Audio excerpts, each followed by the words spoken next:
Dear Mom and Dad, I am so sorry, but I really can't do this anymore. If you didn't know, you would never know. I have felt trapped for so long, and I don't want to feel this way anymore. She hid it all. There is nothing you could have done. I can't even help myself. Did her best to blend in. I now hate myself as much as everyone tells me that they hate me. Until the pain became too much. I'm sorry, and I love you all. Emily. Now, everyone knows. Thank you so much for having me. I'm really excited to talk to everyone today. And Emily Torchiana wouldn't have it any other way. All I remember is waking up to my older brother banging on the door, and actually broke down my door as I was passed out in my own vomit from trying to commit suicide. How could you ever do this? Like, we had no idea any of this was happening. Why wouldn't you tell us? The trouble began her freshman year in high school. She was cyberbullied. And the rumors were all about me being, they would call me a slut, a whore, saying I was sleeping around with people. And then they'd be like, no one likes a girl like that, no one likes you. But I'm very religious, and I'm saving sex for marriage. And at that point, I think I'd only kissed like 2 boys, maybe. And so it was so far from the truth. It continued into her sophomore year. The damage was done. The final nail, a text message. Her best friend had died of brain cancer. When she passed away, that was kind of when I was like, I really don't want to be here anymore. I've tried everything, and there's no really point to live. And just remember looking at myself, feeling so ashamed and feeling so badly about myself, and just being like, this is it. I don't want to wake up. 21 years old. Those people that I had known since I was 4 years old writing horrible stuff about me. 5 years removed from her suicide attempt. And I looked up and actually saw this message. Emily now speaks freely about being a survivor. And I'm not sharing my story with people to get like compliments or anything like, look how strong you are. That's not what I'm looking for, but I'm looking for the people that are currently struggling and currently feeling like they can't reach out to anyone, and hoping that I can help them in some way. Put your hand over your heart, and if you feel that heartbeat, that's your purpose. When you wake up in the morning and you feel your heartbeat, you know that you are here for a reason, and that this world would literally be not the same without you. Hey, Sierra. Good, how are you? Courageous in her words, committed to her conviction. Emily is inspiring others to live. Prior to hearing you speak today, I've had constant suicidal thoughts and was planning on acting on them this week. I no longer feel alone, and I reached out to my parents right after I heard you talk. Thank you. Thank you for saving my life. I don't think people realize that sometimes like one small comment can like affect someone so negatively. Emily's reach is not limited to speeches. She recently produced a 2-minute video. Her hope is to shatter the mental health stigma. My dad, after I made the video, texted me saying, I want you to know you're my hero. And I think I used to see myself as a background character in other people's lives. But now I see myself as my own character in my own story. Already a bestseller. And I'm so happy that my older brother didn't have to walk in and see my dead body on the ground, rather than seeing that I'm able to recover. With so many chapters left to write. Well, thanks, guys. I really appreciate you letting me speak, and for you guys listening. It means a lot. Thank you.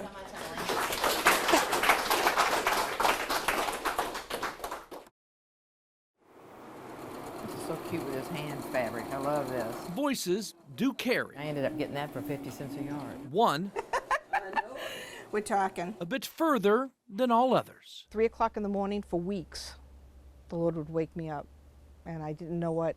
It was just weird every day, every morning at 3 o'clock in the morning. And I finally said, what, Lord? It's like, I want you to buy a sewing machine. And I opened up one eye and I looked around. I thought, can't possibly be talking to me. I didn't know you could buy sewing machines. But he was. And so she did. Just a simple $85 sewing machine from Walmart.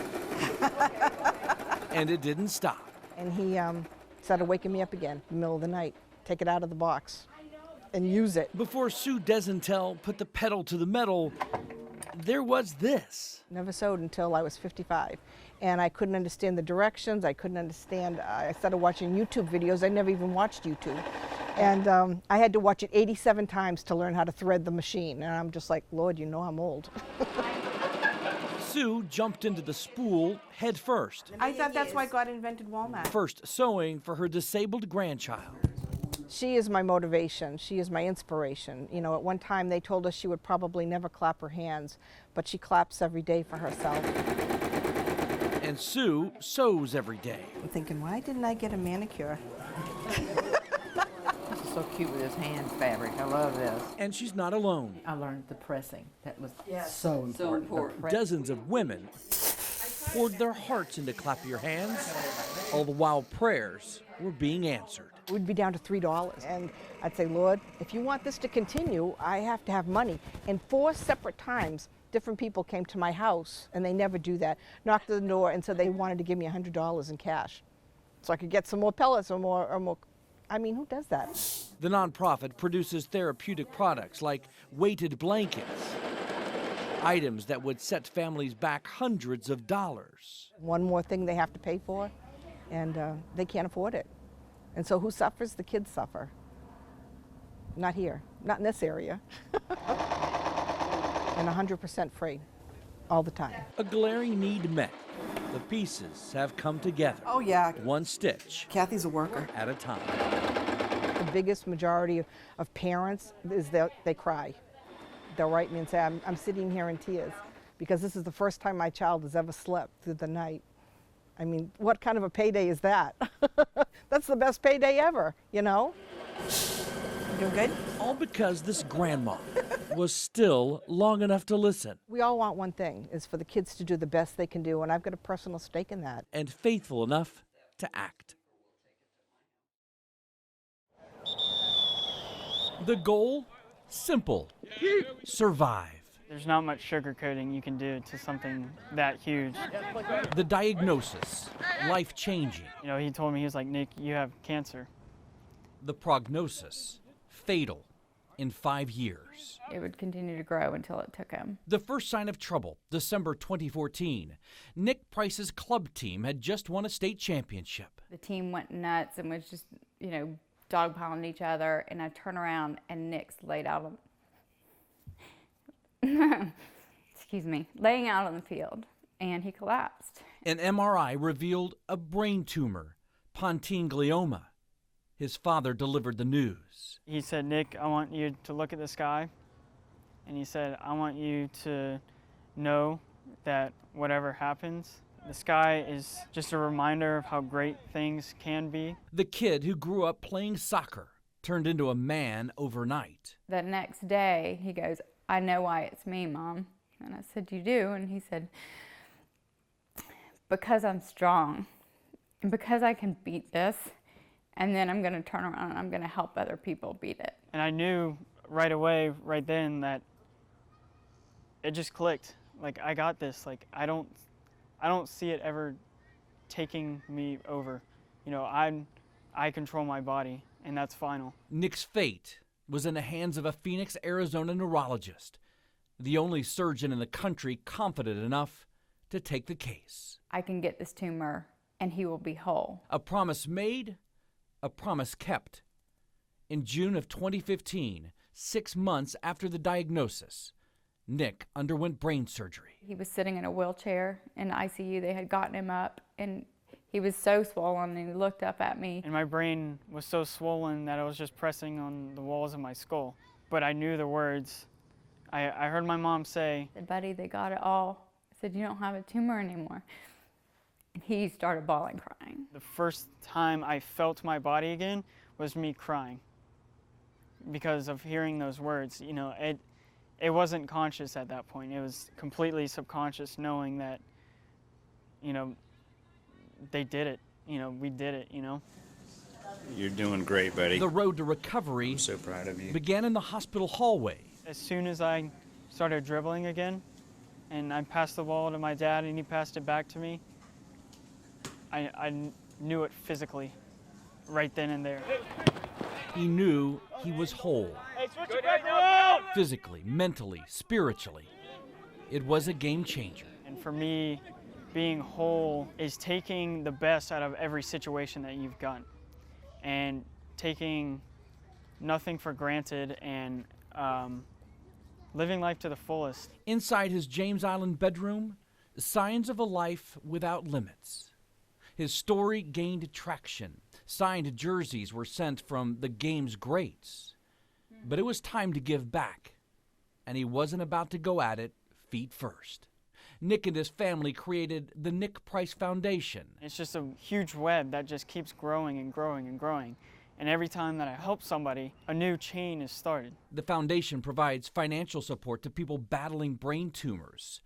Nick spends his weekend nights providing mental support. Social life, social media, video games, and sports.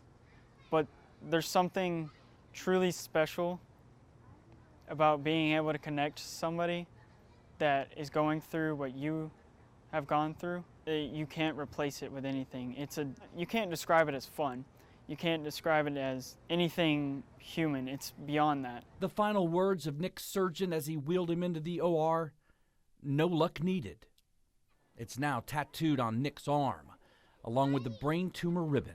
For me, it's me being forever marked with victory. I know this story is never going to leave me, and I'm always going to take my foundation and grow it. And this is my symbol. This is what I want to be marked with, because I want to be involved with it for the rest of my life. And I want to help other people that are going through this, because I know I can. And I know that's what God wants me to do. That's why He gave me this chance. We could go to the stadium and practice a little bit longer. He's already making the most of it. He not only survived, most everything is a 6 o'clock kickoff. but he's thrived. And the match just started. All right, I'll see you guys tomorrow. All right, Raptors on 3. 1, 2, 3. Raptors!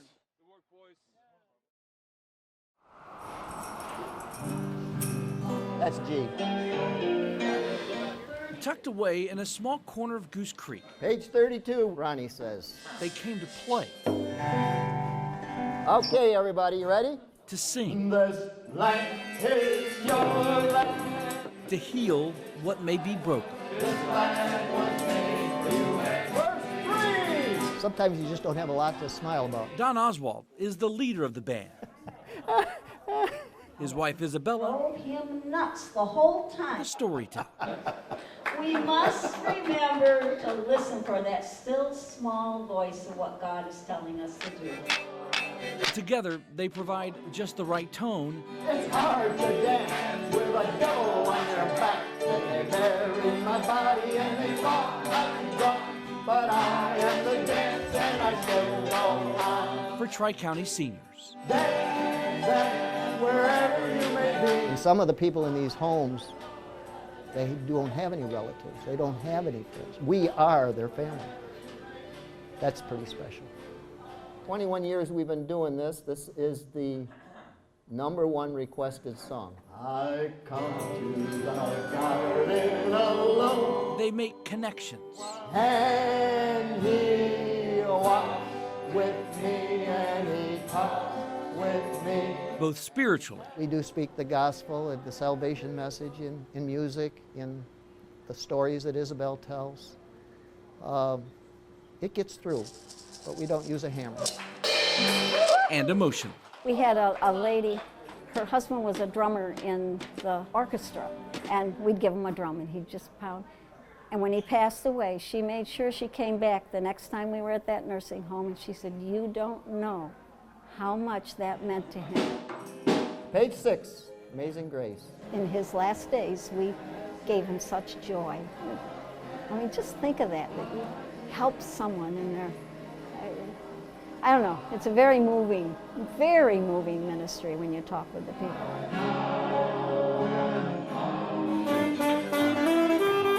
The Oswalds are graced with a merry band of musical volunteers. They provide harmony where there is discord, Everywhere I go. light Amen. where there is dark. Unbelievable. Miracles. Miracles. We've seen people who the attendants have told us they haven't talked in months. And you guys come in and they're requesting songs. We've just fallen in love with the ministry. Everybody, God bless you. Good job, guys. Good job. It's front porch living at its finest. Everyone greeted with a grateful bark. Even the wind can't quiet the call of the wild. We're spoiled because we do have the ability to give them a forever home. Once they're in the gate, they're promised a home for the rest of their life if they need it. Welcome to Halley Hill, I know you want more. a no-kill sanctuary. home to 150 Sunsplash dogs and 50 acres of unconditional love. If they can't get in a home, we spoil them rotten here, you know, and that's what the staff and the volunteers are great about. Sometimes we have some that are ill. Hallie Hill, this is Dana. Leading the pack of volunteers, Dana Treadway Clark. I kind of like the underdogs. So we're going to go meet Herbert, and Herbert's old, and he's got a wonky walk. He's kind of bow-legged. He's got warts all over him. He's a pit bull. He's got lots of stripes. Are you scared, baby? And he loves me, and I love him. It's just so rewarding, especially when a shy dog won't come to you for the longest time and then comes up and wants to be your friend. And that's really great. Yes, it's okay. It's okay, baby. Dana has the touch and the commitment. She's focused on these animals 6 days a week. You want a cookie? You want a cookie, baby? Oh, my sweet boy. I was in a high-stress job for all those years, and I came out here, and the people are wonderful. The animals are wonderful. You can tell that you've done something by the end of the day. You feel good about it. You know, it's not just you think tomorrow's going to be another terrible day. It's tomorrow's going to be another good day. Tuck had been hit by a car. I think you see how his whole back end doesn't work. I know all of them. Go get it, Tuck. Is there a stick there, Gunner? She carries this promise from the doghouse to the kitty kennels. I hear you. A cat whisperer. Someone found him at a dump, and he was about starved to death. To the 50 felines living the good life. Dana is truly the cat's meow. These animals have a forever home at Hallie Hill. If there's an itch, it will get scratched. All right, drop it. A game of tug-of-war? Done. Drop it, Belzer. It is a 24/7 hands-on operation. I have a toy. And beyond a shadow of a doubt, Dana Treadway Clark Hi, little Roxy. is more than just man's best friend. Hey, you big old slobbery boy. The way they do everything here is unbelievable, and I love it.